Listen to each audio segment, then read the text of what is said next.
کتاب اردو افسانہ عہد حاضر میں مرتب رابعہ الرباع۔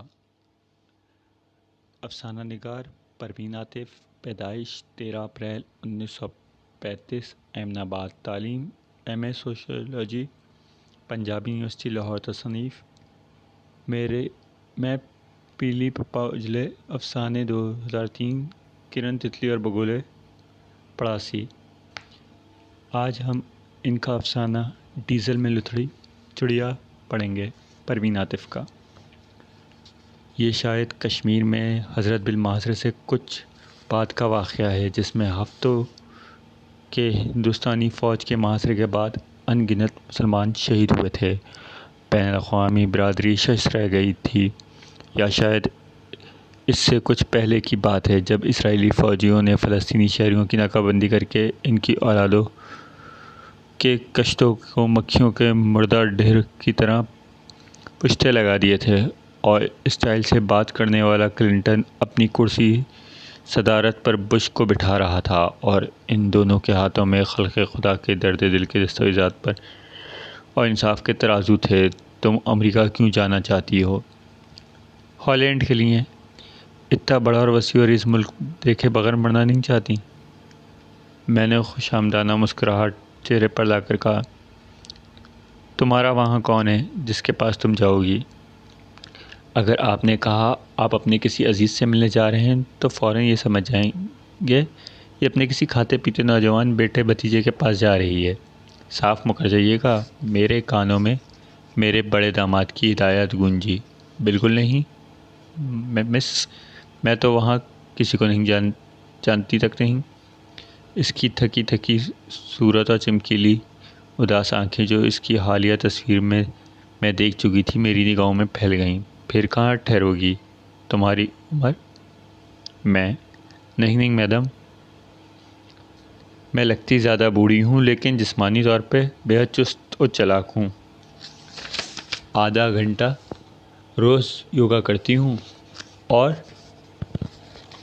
جتنی بوڑھی دکھائی دیتی ہوں میری عمر اتنی نہیں ہے۔ Okay, I have your passport with me, I know your age. تم کافی بوڑھی ہو۔ جی آپ ٹھیک فرما رہی ہیں میڈم، میں دراصل کافی بوڑھی ہوں۔ اس سیاہ فام لڑکی کو دیکھ کر پتہ نہیں کیوں مجھے وہ 58 بچے یاد آ گئے جو محض اس لیے قتل کر دیے گئے تھے وہ سیاہ فام تھے۔ تو پھر اس کا مطلب ہے مظلوم کے ہاتھ میں جب طاقت کی تلوار تھما دی جائے تو وہ دوپہر کے 3 بجے آنا۔ جی، میں رنگے ہاتھوں پکڑے جانے والے چور کی طرح گھگیائی اور امریکی سفارت خانے سے دم دبا کر باہر نکلی۔ پھر بھری دوپہر میں میرے اندر بہتے خوابوں، خیالوں، امیدوں، نا امیدی کے گرداب کبھی شانت کبھی گمبھیر لہروں میں تبدیل ہو جاتے، کبھی ساتھ ساتھ اونچے بھاگ سے اڑاتے سمندروں میں۔ امی، اب وہاں بھیا کے پاس جا کر لٹک مت جائیے گا، خالہ ذات شونا کی شادی ہے۔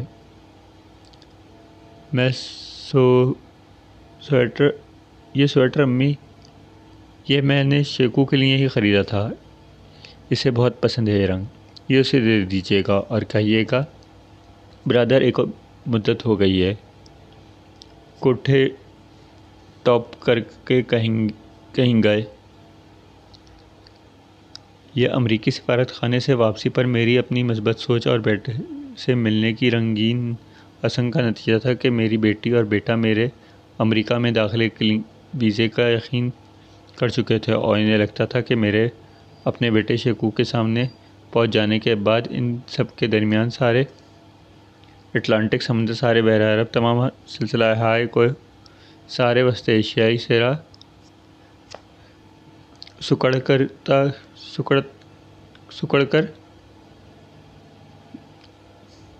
سکڑ جائیں گے، اور ان کے بھائی کی وہ جھجھمجھاتی شوخ چنچل صحت مند صورت پل کے پل ان کے سامنے آن کھڑی ہوگی۔ وہ اس طرح کبھی مجھے سے چھپ کر، کبھی سامنے اپنے بچپن کے ساتھ مل کر آنکھ مچولی کھیلنے لگے۔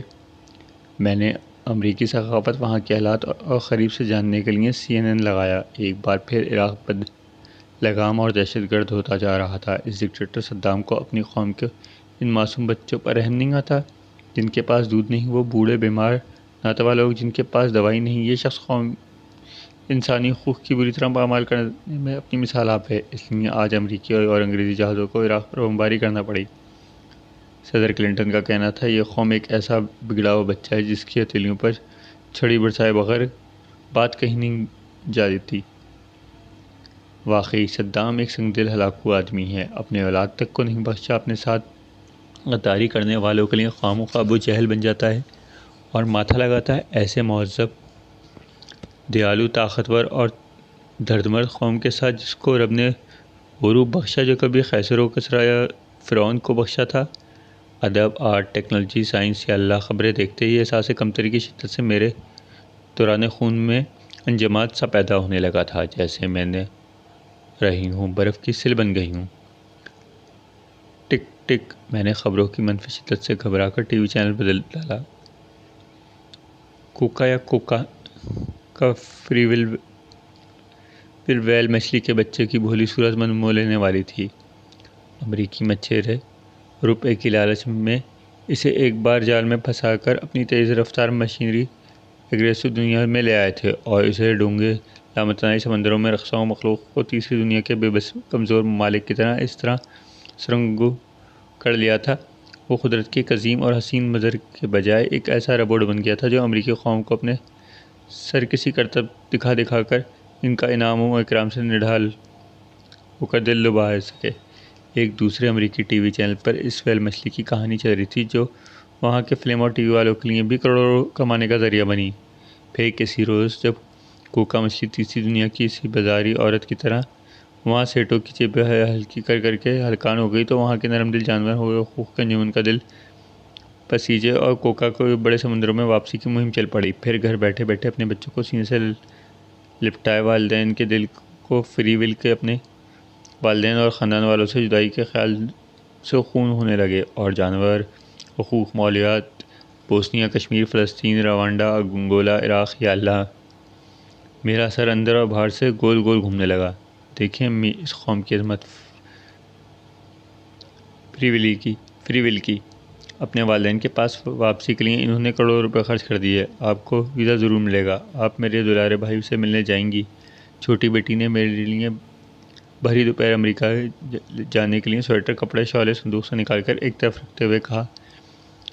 وشواس نے چوکی کہ یتمی کندھ، بات کوئی اتنی بڑی بات بھی نہیں تھی کہ وہ جھرنوں، دریاؤں کو گلنستر، موئنجودڑو، ٹیکسلا کے ہیرو سے لدی جنم بھومی سے منہ موڑ کر راتوں رات کو میکسیکو کے جنگلوں میں ننگے پاؤں بھاگتا، امریکہ بہادر کا بارڈر پار کر جاتا، اور پھر جذبہ رول کرتے تھے، اور ہمارے پورے گھر کو خرابی اور ویرانی تو میرے اپنے ڈی این اے میں کی تھی، جس کا ایک ایک دانش یا توازن نام کسی ویلیو کے قریب تک نہیں پھڑکا۔ وہ امریکہ کے جم پل ڈاکٹرانی جو اس سے ملتی تھی کسی راستے میں اس کے روم میں اتر چکی تھی، اس پر دل جان سے ایسے ہی کلیشہ انداز میں ہار چکی تھی جیسے پچھلے گمنگ گہر میں ٹائم مشین سے کسی تھلوع کی سسی یا سیالوں کے ہیرو والے ازمنوں میں لے گئی ہو۔ بس تم آ جاؤ، اکھیاں اور ڈنگیاں کسی طرح پہنچو۔ پھر چیکو کی تو عمر ہی ایسی تھی،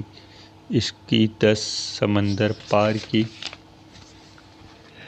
کوک اس کی جی میں اتنی اتری کہ وہ گرا لباس پہن پنڈے پرے بمبوت مل میکسیکو کے ان جنگلوں کی طرف بھاگ نکلا جن کے راستے امریکی زمین تک جاتے تھے۔ چیکو کا پاسپورٹ اپنے سفارت خانے کے آئینے سے کھڑکی موڑتی میں جس گھڑی چکنی امریکن ویزا آفیسر نے باہر دھکیلتے ہوئے کہا، نو، تم نوجوان مسلم کسی بھی ترقی یافتہ قوم کے لیے خطرہ ہو، تم پر بھروسہ نہیں کیا جا سکتا۔ اس گھڑی فلسطین کا آیا اور کشمیر میروائز ہندو یہودی گولیوں سے میرے اپنے 16 نوجوانوں کی لاش اپنے کندھوں پر دھڑے وائٹ ہاؤس واشنگٹن کی سیڑھیوں پر بیٹھے دھاڑے مار رہے تھے، اور بھگت سمان امریکہ کے کلنٹن اپنے کنول ہاتھوں میں انسانی حقوق کے دستاویز تھامے رنگین گلابی جے پور شہر میں ہاتھیوں پر بیٹھا وہاں کی افسروں سے پیشانی پر راج تلک کر لگوا رہا تھا، اور اس کے دوسرے ہاتھ میں سدھارتھا کی طرح یہودیوں اور ہندوؤں کو ناخوش کرنے والی بے نام بناوٹی پھولوں کی چھڑی تھی۔ بموں کے مقابلے میں کنکریاں برساتے کشمیریوں اور بوسنیوں کی حرمت و بچیاں اور گلاب چہرہ نوجوان کی لاشیں دیکھ کر صدر کلنٹن بعد اب مابلغہ ہوشیار اپنے دل مخ چہرے پر تیوری ڈالتے اور دونوں بازو آسمان کی طرف اٹھا کر کہتے، انہیں سیسہ دل بے شعور دہشت گردوں کے لیے جو ہماری کی ہوئی زمین کی صحیح باٹ کو صحیح نہیں گردانتے اور میری بنائی ہوئی دنیا میں امریکہ کی راجدھانی اور قوت کے باوجود زمین پر اپنی اپنی حاکمیت جتانے اور امن و رتو کے یدھ میں گرفتار رہتے ہیں۔ ہم نے انسانی حقوق کی دستاویز وضع کی ہے کیونکہ امریکی عوام کو تیرے دیے ہوئے انعام و کرام اور عرفہ شعور کے بنا پر یہ حق پہنچتا ہے کہ ان سب لچر اقوام کو عرفہ انسانی اقدار اور امن و معیشتی کے صراط مستقیم کی طرف لے جایا۔ ہم نے تو میرے مولا محبت سے لبنہ کے سر پہ ہاتھ رکھا۔ اس وقت بھی اس کا دل ڈوب رہا تھا لیکن بیٹی کو حوصلہ دلاتا رہا۔ وقت گزر گیا۔ جمیلہ کوثر ٹھیک ہو جانے کے بعد بھی نہیں پوچھا۔ شاید وہ اپنی اس حرکت پر شرمندہ تھی، خود کو مجرم سمجھ رہی تھی۔ اس سے غلطی ہوئی تھی۔ اب اس کا مزید احساس دلا کر وہ تکلیف کو زیادہ بڑھانا نہیں چاہتی تھی۔ آج موسم خوشگوار تھا لیکن کوثر کا دل ڈوب رہا تھا۔ وہ چپکے چپکے رو بھی رہا تھا۔ اسے یوں محسوس ہوا جیسے دنیا میں قطعی اکیلا ہے، کوئی بھی اس کا پرسان حال نہیں ہے۔ جب زیادہ ہی دل ڈوبنے لگا تو اس نے بلڈ پریشر کی ایک گولی کھا لی۔ حالات میں کوئی تبدیلی نہیں آئی۔ نہ جانے کہاں سے ایک خیال رینگتا ہوا اس کے دل میں آیا، ایسی زندگی کا کیا فائدہ؟ کیا کروں گا اب زندہ رہ کے؟ اس کے پاس اب جینے کا جواز نہیں ہے۔ کیا خودکشی کر لوں؟ نہیں نہیں، بزدلی کی موت ہوگی، حرام موت ہوگی۔ پھر ایسا لگا شیطان پھر اس کے کان بھر رہا ہے۔ اس نے زور سے لہول پڑی۔ وہ ایک عزم کے ساتھ اٹھا، یہ نفسیاتی گروہ جمیلہ کی وجہ سے ہے۔ کیوں نہ جمیلہ ہی کو طلاق دے دوں؟ طلاق؟ وہ خود ہی لرز کر رہ گیا۔ جمیلہ میری جان ہے، مجھے اس سے بے انتہا محبت ہے۔ طلاق کا لفظ اسے لوں گا جیسے کسی نے اس کے منہ پر تماچا مار دیا ہے، تھوک دیا ہے۔ اپنی اس احمقانہ بات پر اس کا جی چاہا کہ اپنا سر دیوار پر دے مارے اور گرم گرم لہو بہنے لگے تو اسے وہ اپنا منہ پر مل لے، شاید اس کا خیال کا کفارہ اس طرح ادا ہو جائے۔ وہ شرمندہ ہوا۔ یہ بڑی اذیت اور کشمکش کا وقت تھا۔ عین اسی وقت جمیلہ بیگم کمرے میں داخل ہوئیں۔ طلاق کا لفظ ایک دفعہ پھر اس کے دل و دماغ پر چھا گیا۔ اس نے کچھ بولنا چاہا، آواز حلق میں اٹک کر رہ گئی۔ اسے یوں لگا جیسے وہ گونگا ہو گیا ہے، اس کا دم نکل گیا ہے، لیکن وہ دیکھ سکتا ہے، اسے سب کچھ نظر آ رہا ہے۔ جمیلہ کی صورت دیکھ کر چشمِ زن میں ہزاروں واقعات فلم کی طرح گزرنے لگے۔ جمیلہ اس کے نزدیک آتی چلی گئی۔ اس کی آنکھوں میں شرمندگی تھی، اپنی بے نیازی کا احساس تھا۔ اس نے نظریں ملائیں، جھکا لیں۔ کوثر کے بالوں میں انگلیوں سے کنگھی کرنے لگی۔ اس کے چہرے کے تاثرات عجیب سے تھے۔ وہ اپنے رویے پر مسلسل معافی مانگ رہی تھی، جیسے وہ کہنا چاہتی تھی۔ اس نے اپنا سر کوثر کے سینے پر رکھ دیا، بڑے دھیمے اور نرم انداز میں کہنے لگی، کوثر مجھے نہیں معلوم کیا ہو گیا تھا۔ زندگی کے حسین ترین لمحوں میں مجھے تمہارے ساتھ رہنا چاہیے تھا۔ تم آج بھی میرا آئیڈیل ہو۔ آج میں بے حد ندامت محسوس کر رہی ہوں کہ زیادتی کرتی رہی ہوں۔ میرا سویا ہوا ضمیر جاگ اٹھا ہے، شاید بہت دیر تک سوتی رہی۔ آنکھ کھلی ہے تو موسم ہی بدل گیا۔ لبنہ اور آسیہ اپنے گھر چلی گئیں۔ خالد نے ڈیفینس میں اپنی کھوٹی بنوا لی ہے، وہ وہاں چلا گیا۔ میں اب خالی ہاتھ ہوں۔ جمیلہ کوثر کے ہونٹ لرزنے لگے۔ یہ کیا ہم دونوں کی سوچیں ایک ہی وقت میں مختلف سمتوں میں سفر کرنے کے بعد ایک منزل پر آ کر مل سکتی ہیں؟ ہاں ایسا ہوا ہے۔ میں بھی شرمندہ ہوں، تمہاری غیر موجودگی میں میں نے جو فیصلے کیے تھے وہ واپس لیتا ہوں۔ میں اگر ان فیصلوں پر عمل کرتا تو شاید ایک لمحہ بھی زندہ نہ رہتا۔ ہم شاید امتحان سے گزر چکے ہیں، ہم دونوں اپنے مسائل سمجھتے ہیں۔ آؤ اب ہم سمجھوتا کر لیتے ہیں اور نئی زندگی کا آغاز کریں۔ جمیلہ نے اپنے آنسوؤں پر قابو پاتے ہوئے کہا، ہاں کوثر، میں نے فیصلہ اس دن کر لیا تھا جب خالہ ہمیں چھوڑ کر اپنے نئے مکان میں چلی گئی تھیں، لیکن الفاظ زبان پر نہیں آتے تھے۔ باہر ہلکی سی پھوار پڑ رہی تھی، سورج کہیں بادلوں میں گم ہو گیا تھا۔ ختم۔